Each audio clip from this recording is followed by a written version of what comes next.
చంద్రబాబు నాయుడు గారి పేరు వచ్చింది కాబట్టి అంటున్నాను, జీన్స్ ఉందేమో సార్ పక్కా. ఎందుకంటే ఆయన 75th ఇయర్లోకి అడుగు పెట్టారు. ఏంటి సార్ ఎండలో మేమే చచ్చిపోతాం బయట, ఆయన మైక్ పెట్టుకుని ఎండలో గంటలు గంటలు నిలబడి స్పీచ్లు ఇస్తూ ఉంటారు.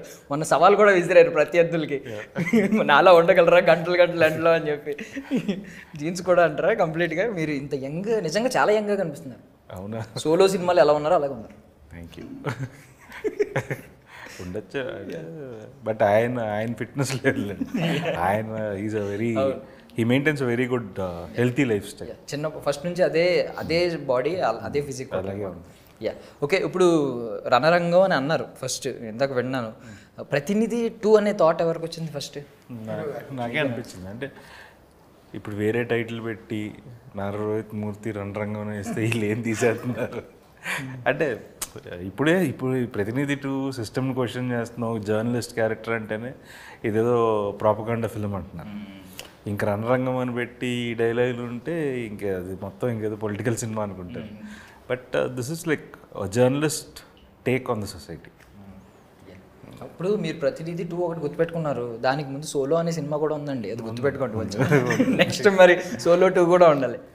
డైరెక్టర్ ఒక పరశురామ్ అడగాలి. ఎందుకంటే మీ ఫస్ట్ కనెక్ట్ అయిన సినిమా అది బేసికల్లీ. బట్ ఇది మీ స్ట్రాంగ్ వాయిస్ని బయట చూపించింది అనమాట.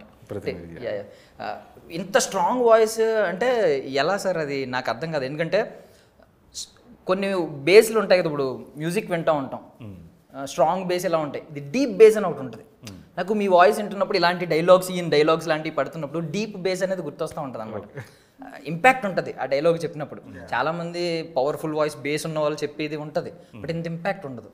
దానికి పర్టికులర్ రీజన్ యాక్చువల్లీ డైరెక్టర్ గారిని అడగాలి. ఆయనే కదా మిమ్మల్ని పిక్ చేసుకుని ఈ సినిమాకి పర్ఫెక్ట్ అనుకున్నారు, సో ఆయనే చెప్పాలి. ఆయన వాయిస్ కల్చర్ నాకు చాలా ఇష్టం. నేను రోహిత్ గారిని చూస్ చేసుకోవడంలో ఉన్న 1 2 3 చెప్పమంటే 1 2 3 కూడా వాయిస్, తర్వాత 4 5 6 అవన్నీ ఆయన సెటిల్డ్ పర్ఫార్మెన్స్, ఆయన చేసిన ఇంతకుముందు చేసిన సినిమాలు పర్ఫెక్ట్ మీటర్లో ఉంటుంది పర్ఫార్మెన్స్.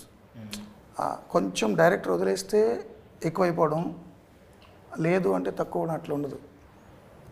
అండ్ కొన్ని సీక్వెన్స్ అయితే మీరు ఆశ్చర్యపోతారు.